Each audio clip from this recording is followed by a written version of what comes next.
women covered themselves was a way to protect herself in poisonous environments, especially when she walked amongst men. What does that mean? When women walk amongst men, women who are real women, sensitive women, women of childbearing age, there is a specific pheromone given off by men because we're electrically charged.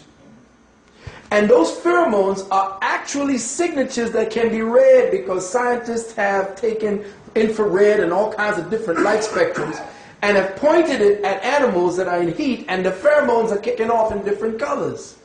And if that's the case, then men give off through their scent especially certain particulate scent molecules that are breathed in by the woman.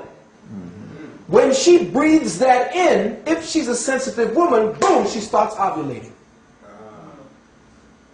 But we think that at the time, of course, we got the crazy Arabs taking it, who want to conquer, and what do you call it, and the women now are being used and abused based upon something that the women did in order to protect themselves when walking amongst men. If they're not amongst their husbands, they cover. Not because they cover for modesty or the man don't want to see her face. That was nonsense. They covered because the men gave off a certain odor, especially when she was pregnant. She would never go walking amongst men or working with men when she was pregnant, because you breathing in his signatures changes the genetic structure and signature of your baby. That's why you never saw the women. You would come in first and see the warriors. Hey, you can get past them, then you may come in and see some of the women if we allow it. But nowadays, it's like, you know, everybody for themselves. And this is why we're in the madness we are today. At the time, our African women, or women of the ancient times, 100 to 150,000 years ago, knew what men were for. Men were to take the stress off of their lives. Because a stressed woman creates stressed children. Yes, it does. Yes, it does.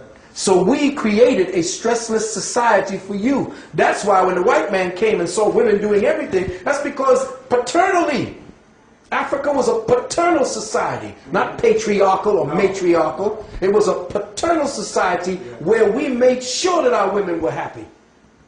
And only when this white man came in and changed everything and then created the science of anthropology to go back and study what he thought he was studying as a primitive peoples. No, there's no primitive peoples untouched by the madness of this Caucasoid.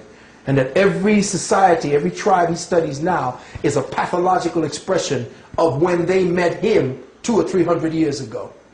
So he ain't going back trying to study somebody, well, this is what they do, and they've done this for thousands. No, they didn't.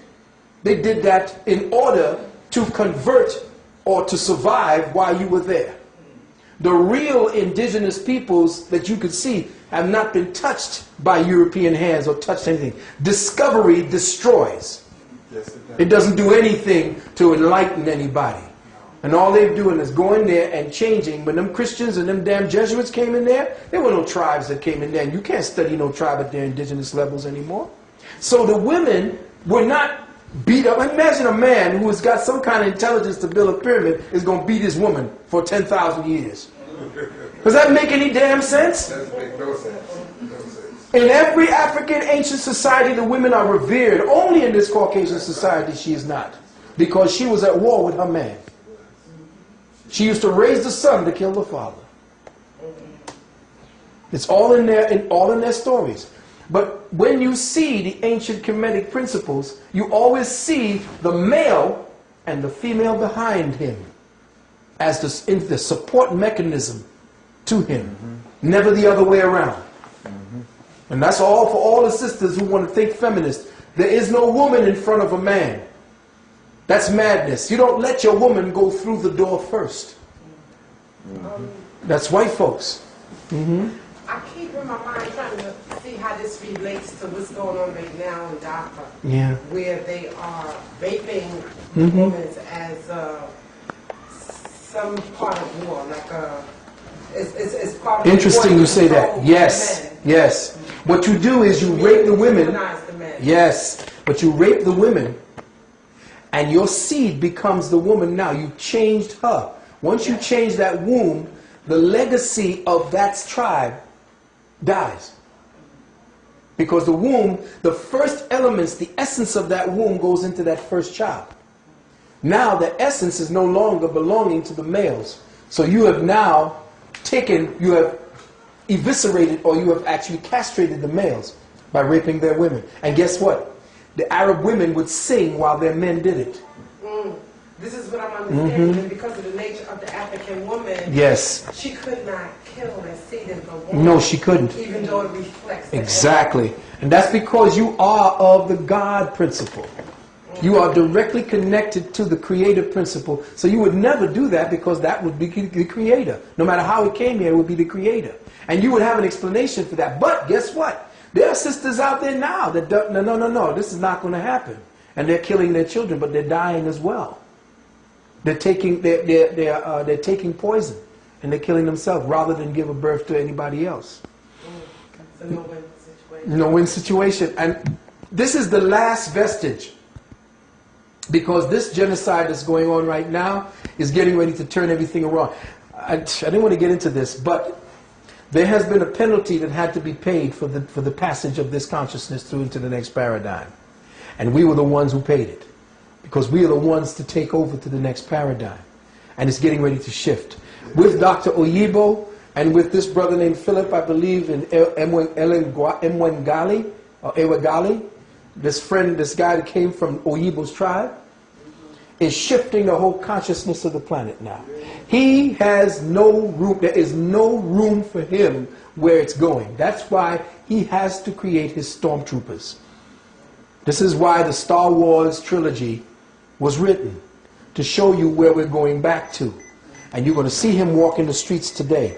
Which is why the same genocide that you're speaking about going on in Sudan, in Darfur, is going on right here now. You see it happening. Can you repeat that? Okay. The same. Hold on 1 second.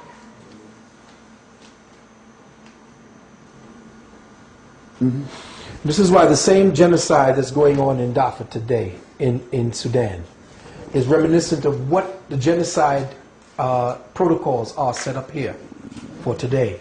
And all of the weapons from science is now going to be targeting to people of color. Walk Harlem today, and I guarantee you in 10 years, you won't see any black people there.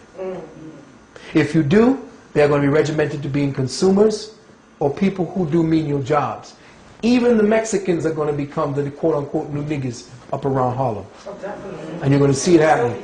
Yes, and if you go over to Queens, there are no black peoples, only in small little clusters. Where they all gone? Go to Borough Park. There it is. There's a lot of Mexicans and people that cannot speak English. Everywhere. Doing most of the work. Everywhere. And this was a plan by the Bush administration to saturate, yes, with Mexico. That's why they call him El Zorro. Your boy, the president, the fox. Smart. He just opened up, and they opened up the borders, because remember, he got the boy, Bush, he's got the Spanish blood in him. Spanish nobility. Yes. Spanish nobility. And they know what they're doing by putting them in, because these people do nothing for me. They need new niggas. They don't have to ship them over in boats no more. They just have to open the borders. In California, Texas, Florida, all it's Mexico anyway. Hey, coming down from Canada. It's the same way. They're going into Canada. You see, and they are stopping Africans. They have a kind of a quota system for Africans and for Haitians, because they know what they have to do. Right? The genetics. It's the genetics. And they don't call them Spanish. They don't call them, quote-unquote, Indians. They call them Hispanics. Now, Hispanic is just another name genetically for white. Yes. Yes. The word Hispanic translates to mean white. Yes. That's right. If you look at the sheets, okay, white with Hispanic, black with white. They don't have pure white wasp anymore on those, what do you call the forms? The census forms. There's 6 different types of... In prison, they category Latin and Spanish and Hispanic, all that's white. Yes. In order to... Exactly. That's right. That the white people are still right. But their DNA now has reached the point where it's no longer able to continue. It's just like being cloned. If you clone, say, after 7 times, The strain is too weak for you to